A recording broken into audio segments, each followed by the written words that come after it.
sono Temossi Giorgio e questo è il mio canale Ligurian Fishing Adventure.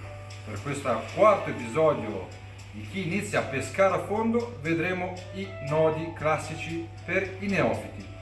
4 nodi molto semplici che ci permetteranno di legare girelle e ami.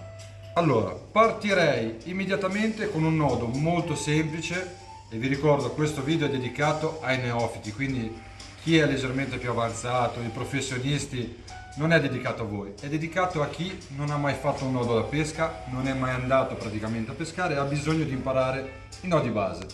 Il primo nodo che andremo a vedere è un nodo che ci permette di legare principalmente le girelle o i piombi.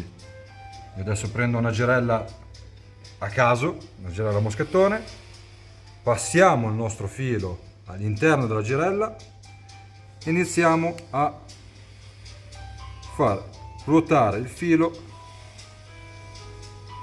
attorno al nostro male. Dopodiché prendiamo l'estremità, la facciamo passare all'interno e tiriamo. Quindi abbiamo visto il primo nodo semplicissimo per la nostra girella o piombo. Adesso facciamo un passaggio successivo. Dopo aver visto il primo nodo veramente molto semplice, passiamo a un nodo un po' più complesso, sempre per dei nodi dove la passiamo attraverso un'asola, che sia una girella o un piombo. Il Palomar, molto famoso, un po' più complesso. Io adesso ve l'ho inserito come secondo perché appunto ha una complessità superiore.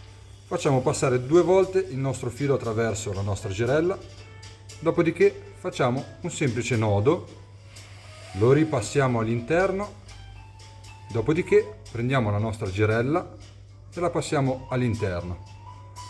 Ovviamente dovremo aiutarci bagnando il filo,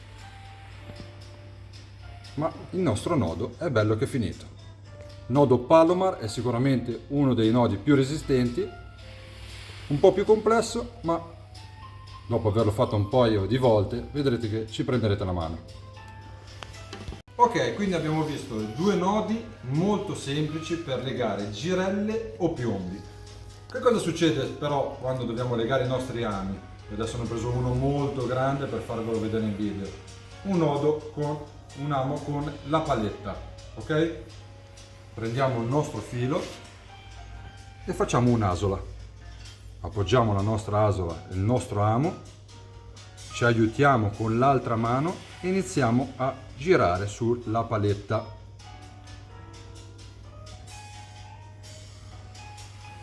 Facciamo 5-6 giri, ci fermiamo, dopodiché prendiamo l'estremità e la facciamo passare all'interno e tiriamo. E il nostro nodo è bello che terminato. Questo è il nodo più semplice in assoluto per legare gli ami con la paletta. Ripeto, questo video è dedicato a chi inizia a pescare, non ai professionisti. Quindi questo nodo qua, semplicissimo, abbiamo visto che in pochi secondi riusciamo a montare un amo, è destinato a chi inizia a pescare, amici. Quindi abbiamo legato le nostre girelle, abbiamo legato i nostri piombi e abbiamo legato il nostro amo con la paletta. Dobbiamo fare un'asola che serve principalmente dall'altra parte, dall'altra estremità del nostro terminale. Abbiamo un amo, il terminale e la nostra asola che andremo a congiungere col nostro mago. Prendiamo il nostro filo, doppiamo il nostro filo, prendiamo la nostra asola e passiamo 3 volte all'interno della nostra asola. 1, 2